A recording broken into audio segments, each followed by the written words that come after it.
Hola, ¿qué tal? Espero se encuentren muy bien. El día de hoy vamos a hablar sobre anatomía de hombro. Estamos en el Centro Médico Puerta de Hierro, en las instalaciones de Top GDL, con la doctora Sandra Echundia Nájera y el doctor José Alberto Reyes Pedrosa. Mi nombre es Eric Rafael Vargas Guerra.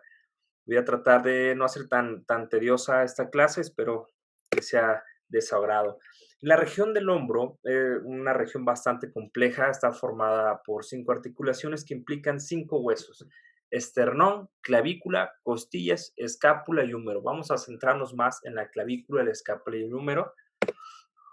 La clavícula, que es un hueso largo en forma de S itálica que presenta una cara superior, una cara inferior, un borde posterior, un borde anterior y dos extremos, que es el medial y el lateral. El medial que articula con el manubrio del esternón y el lateral que articula con el acromion, un hueso que es bastante importante para la adecuada funcionalidad del hombro por sus múltiples inserciones y orígenes musculares, así como ligamentarios que limitan el movimiento de esta.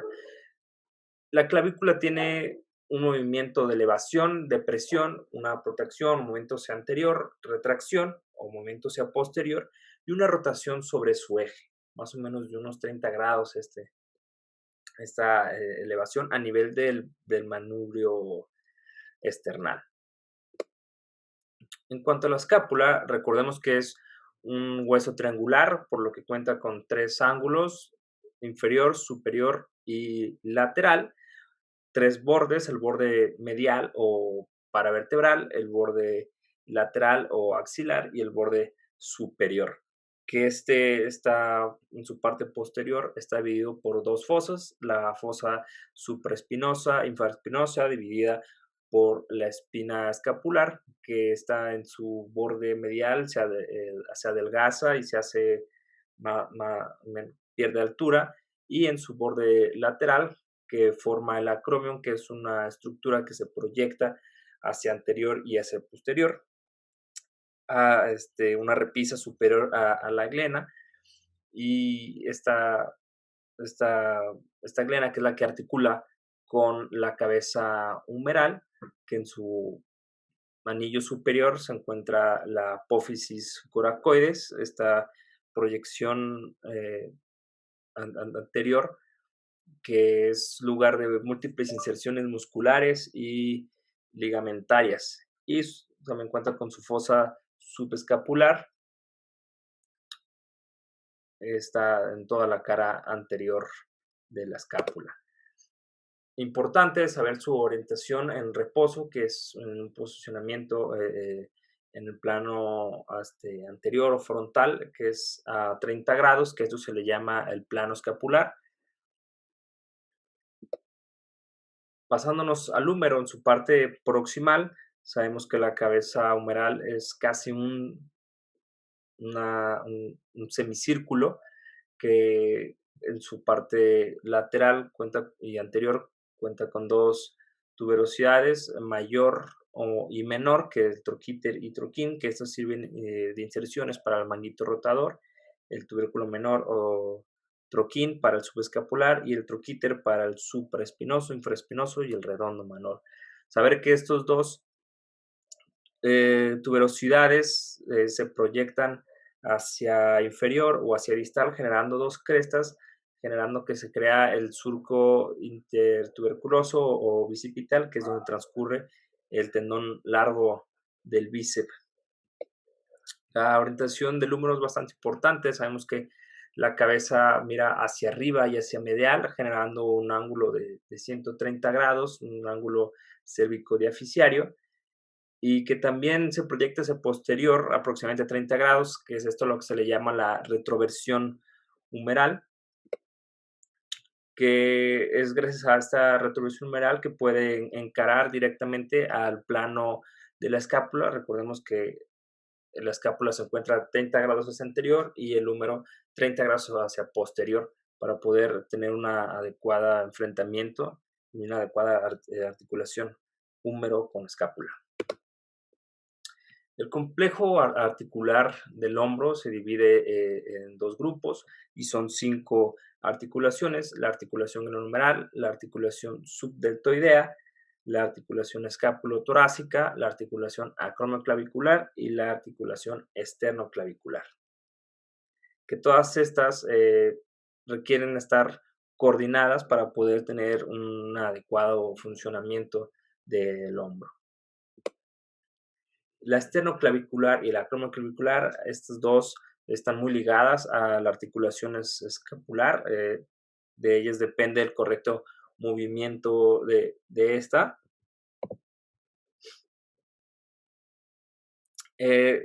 La esternoclavicular, pues como su nombre lo dice, es la articulación del manubrio de la clavícula con el manubrio esternal, gracias a los ligamentos esternoclaviculares y su cápsula. Y también cuenta con dos ligamentos que son los ligamentos claviculares, que estos van desde la clavícula hacia la primera costilla, que es un fascículo posterior y un fascículo anterior. En la parte distal de la clavícula está la articulación acromioclavicular. Se mantiene estable gracias a los ligamentos acromioclaviculares y a su cápsula. Y también esta clavícula se mantiene estable a este nivel gracias a los ligamentos coracoclaviculares, que son el ligamento trapezoide coronoide, como podemos ver, son estos dos ligamentos triangulares.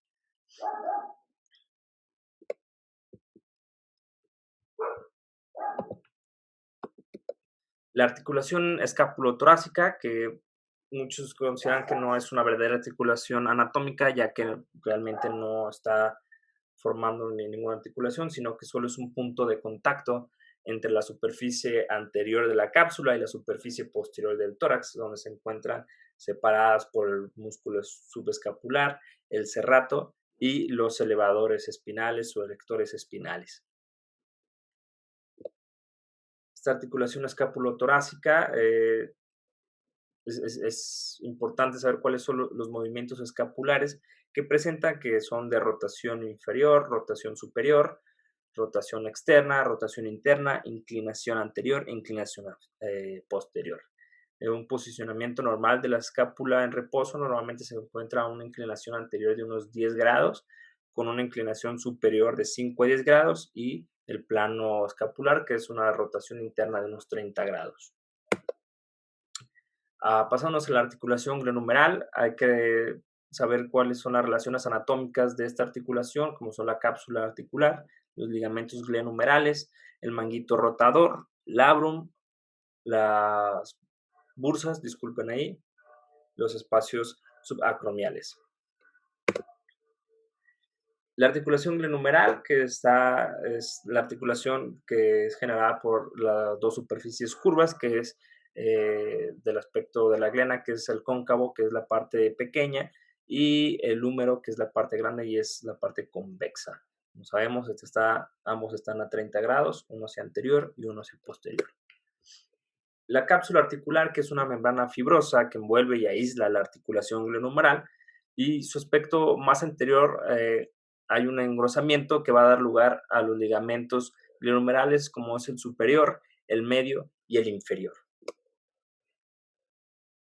En cuanto al manguito rotador, este tiene una íntima relación con la articulación glenohumeral, ya que gracias a sus tendones que tienen una conexión con la cápsula articular, y estos forman un manguito alrededor de la articulación en la parte anterior, que es el subescapular, la parte posterior y superior es el supraespinoso, en la parte posterior el infraespinoso y el redondo menor, y de ahí el nombre de manguito rotador. Sin embargo, cuenta con dos zonas, la cápsula, que no están protegidos por el manguito, el famoso intervalo rotador, en el cual se ve reforzado por el ligamento coracohumeral y por la cabeza larga del bíceps, que va a insertarse en el polo superior de la glena. Y en la parte inferior solo contamos con el ligamento glenohumeral inferior. El labrum, que es una estructura en forma de anillo por fibrocartílago, que es en forma de un repliegue alrededor de la cápsula articular y a todo alrededor de la glena, que la función de este es aumentar la profundidad de la cavidad humeral, generar una mayor pues, adhesión a esta, una mayor estabilidad a esta articulación. El famoso espacio subacromial, que es simplemente la distancia que hay entre el arco coracoacromial hacia la cabeza humeral. Este arco coracoacromial está formado por el acromion y el ligamento coracoacromial. Aproximadamente tiene una medida de aproximadamente 1 centímetro, y en él se encuentra el músculo supraespinoso junto con su tendón, la bursa subacromial y la cabeza larga del bíceps. En cuanto a las bursas, es importante mencionarlas, ya que su función es disminuir la fricción entre las partes blandas y el hueso. En esta zona contamos con dos bursas, que es la subacromial, que es la que protege al supraespinoso del acromion, y la subdeltoidea, que que esta es una continuación de la bursa subacromial y que disminuye la fricción entre el supraespinoso y el deltoides. Pasándonos a los músculos, vamos a separarlos por músculos que unen el tronco a la extremidad superior, los que unen el tronco al húmero. El trapecio, este es un músculo que su origen es en el hueso occipital, en la protuberancia occipital y en las líneas nucales, así como el ligamento nucal, que va desde la nuca hasta la séptima vértebra cervical, y de todos los procesos espinosos desde las cervicales hasta las torácicas. Tiene 3 inserciones, que es el fascículo superior, que es en el tercio lateral del borde posterior de la clavícula, otro fascículo que es el fascículo medio, que va hacia el borde posterior del acromion y el labio superior de la espina de la escápula, y el fascículo inferior, que es medial a la espina de la escápula. Este músculo está inervado por el accesorio espinal, irrigado por la arteria accesoria espinal, y su acción es elevar el hombro y acercar la escápula a la columna.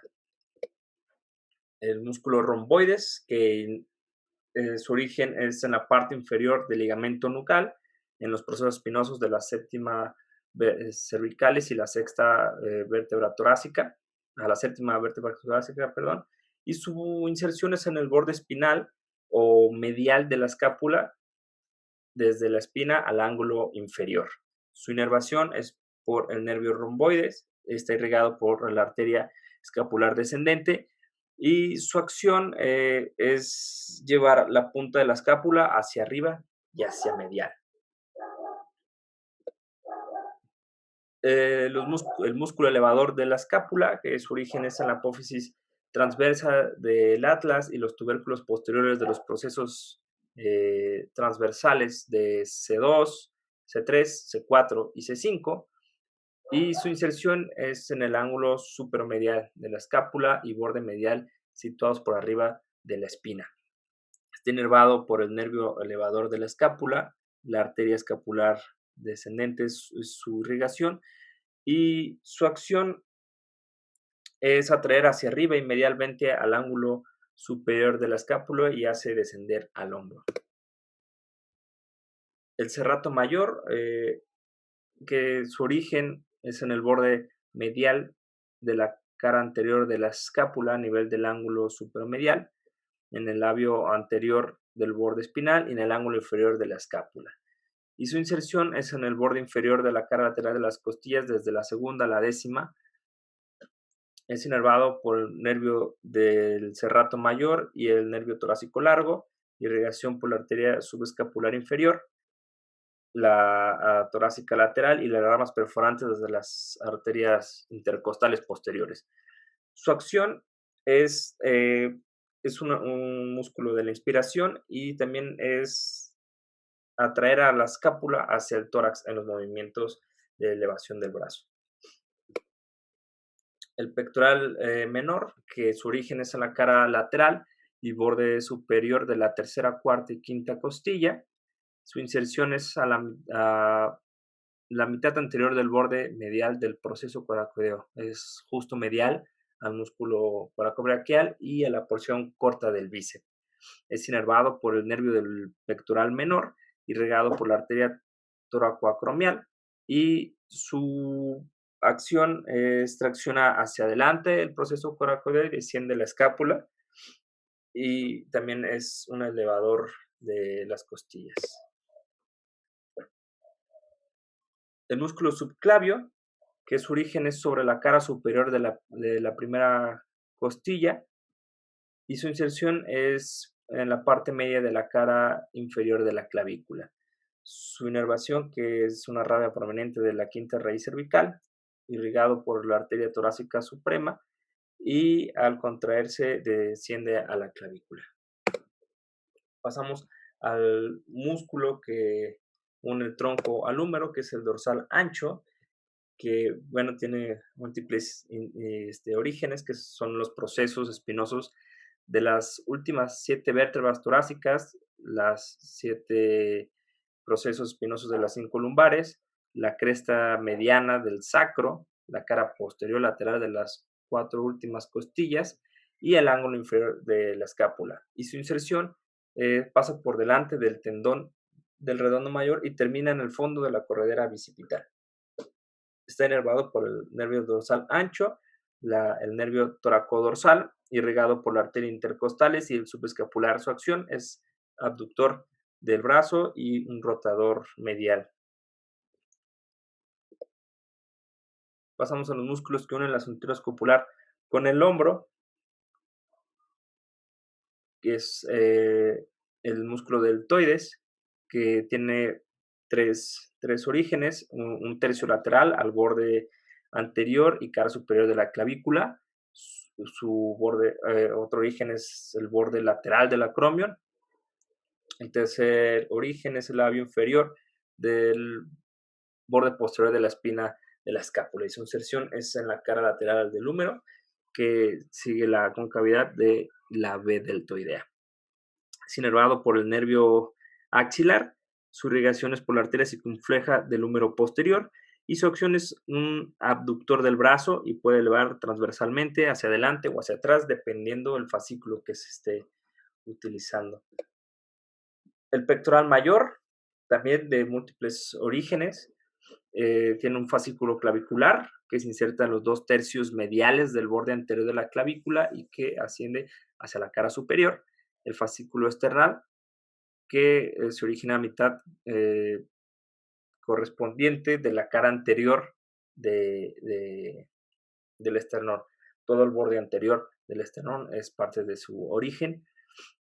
El fascículo costocondral, que pues va de la cara anterior de la séptima a la primera costilla, y el fascículo abdominal, que su origen es en la cara anterior de la vaina del recto abdominal. Su inserción es en el labio lateral del surco bicipital del húmero. Es inervado por el pectoral mayor, irrigado por la arteria toracoacromial, las arterias perforantes procedentes de las arterias intercostales, y su acción es abductor del brazo, y si este se encuentra en rotación externa, ayuda a realizar una rotación interna.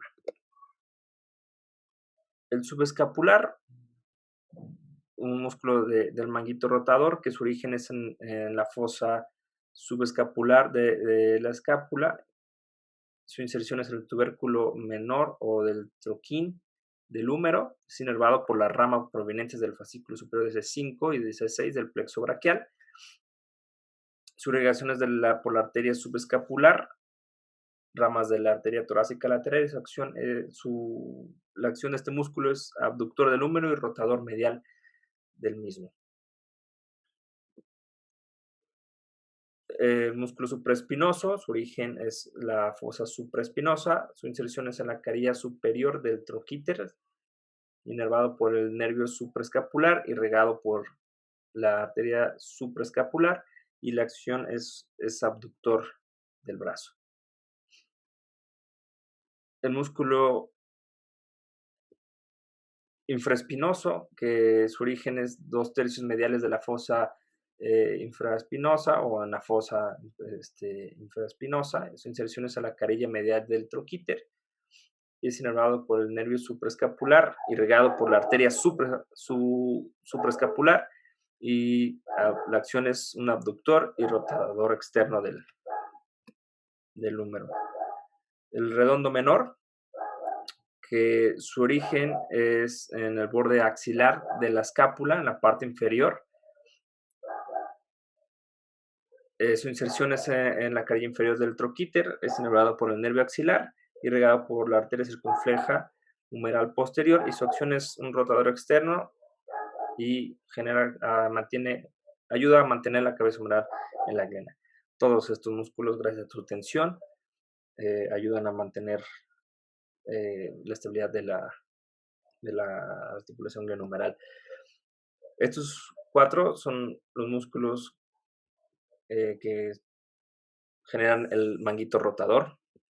Pasamos al redondo mayor, que su origen es en el ángulo inferior de la escápula, así como de los septos fibrosos que separan el redondo menor del infraespinoso, y su inserción es en el borde medial del surco en el surco bicipital,